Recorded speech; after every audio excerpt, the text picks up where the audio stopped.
So you've probably clicked on this video because you'd like to know how to use your Cricut Joy to make super fast and easy Christmas cards without having to download lots and lots of SVG files. Well, these are so stylish, you're going to be whipping them up in minutes. So let's take a look at the steps. So the first card we're going to make is just using the text feature in Cricut Design Space, and it's really simple. You can personalize this so it can be a name if you want. I'm just going to use the word Xmas, Christmas, and I've individually typed each of the letters in a font that I quite like. I do like fonts that have serifs on them, so the little lines and little stands at the bottom of each line. I just think that looks a little more classic.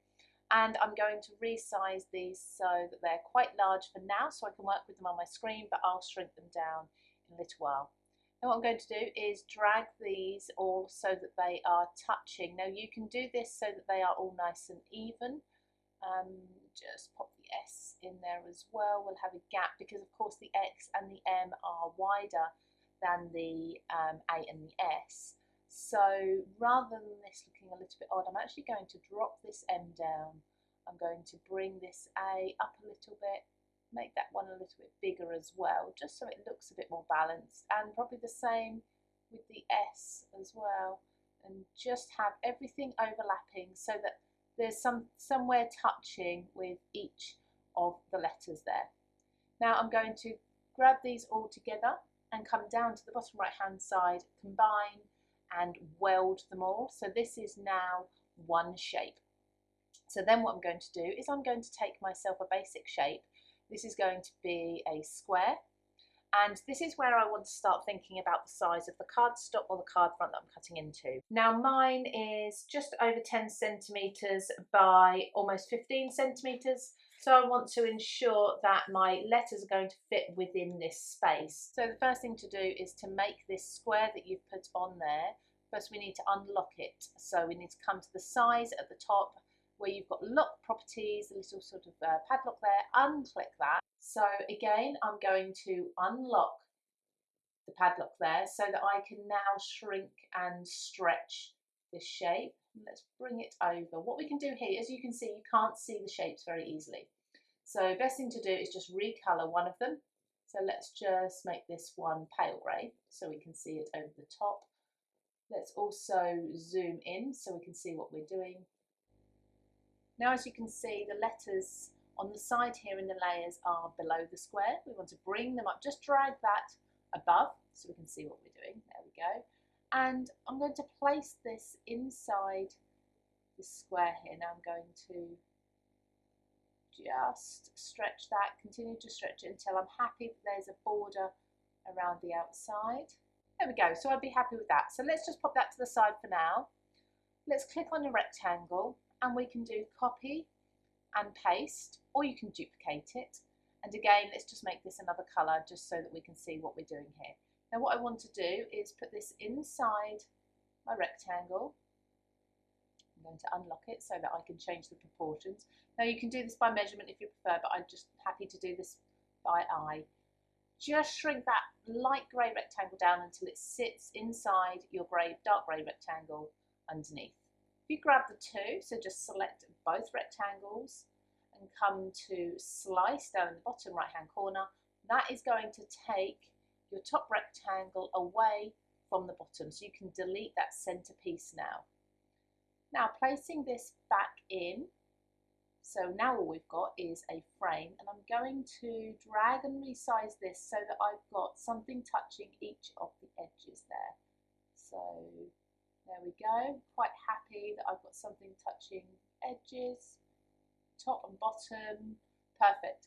Now I'm going to select everything here, and I'm also going to come down to combine and weld again. So this should all be one piece. Now I did have a slight gap in the top there.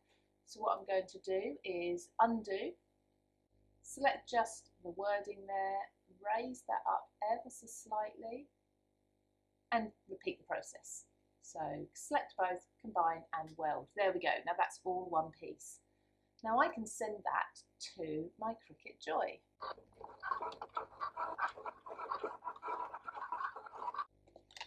Now for this first card, I'm going to use a brand new paper pack from Creative Craft Products, and that's Contemporary Festivities Papers. I love the colours in here, and I really like this teal snowflake look. Now, because I'm going to place my panel over the top, I don't want anything with too much white in it. As you can see, it kind of gets hidden a little bit. So I think this is going to be absolutely perfect. So just using my Creative Craft Products bookbinding glue, I'm going to go all around the edge of this frame. Like I say, you could strengthen the frame if you wanted to raise it up onto foam. You could make this from a much stronger cardstock. I'm happy to pop this one down flat. This would make an awesome shaker card though, if you wanted to put acetate behind it. That would look so cool.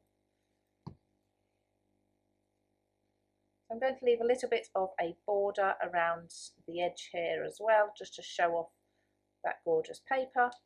Now I'm just going to mat this onto my card base. I'm going to leave quite a big border, so it's going to be quite a large card base. Put that onto there. And there we have it, a really quick Christmas card. But like I say, it doesn't have to be Christmas. This could actually be somebody's name in the front that you could use and totally personalise your greeting cards.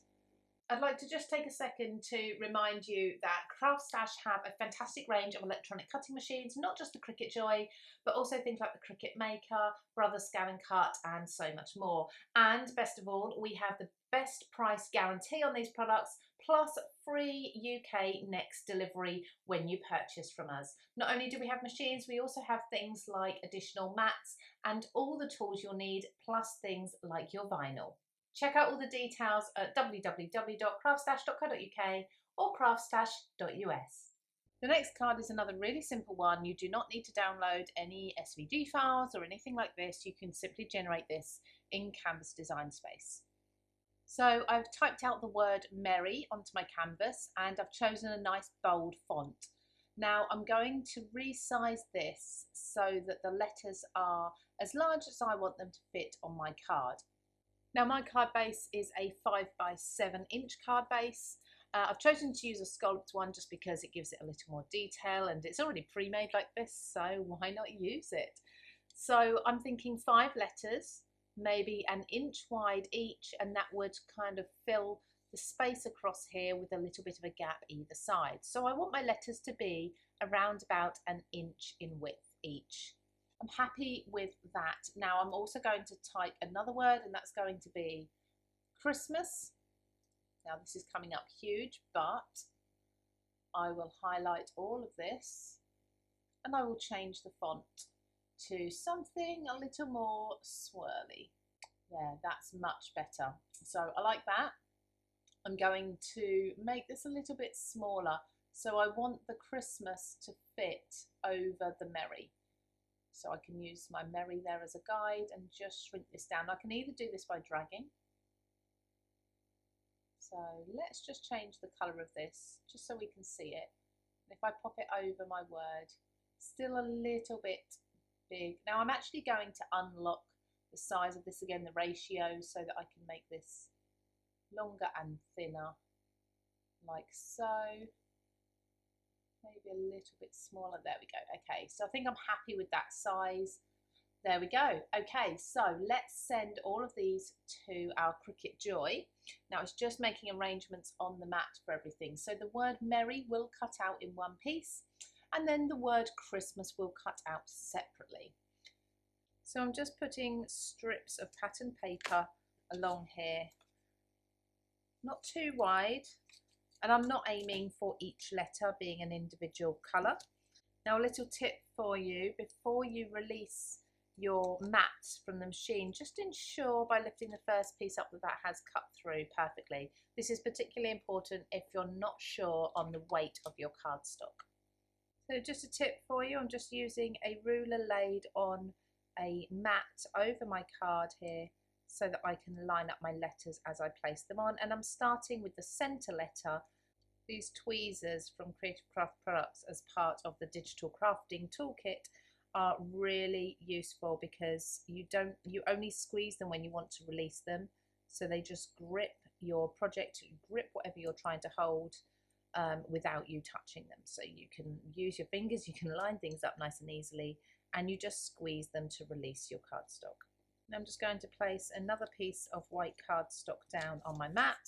I'm going to use my scraper to just burnish that down. And I'm going to feed this back into my Cricut machine.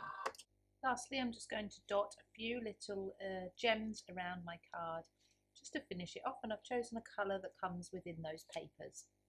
Lastly, another personalised card that you can create for Christmas, or in fact for any occasion, and this is using the recipient's initial. So I'm Lou Collins, hello, I'm going to use the letter L. So I've chosen a font that has, again, those nice serifs on the end.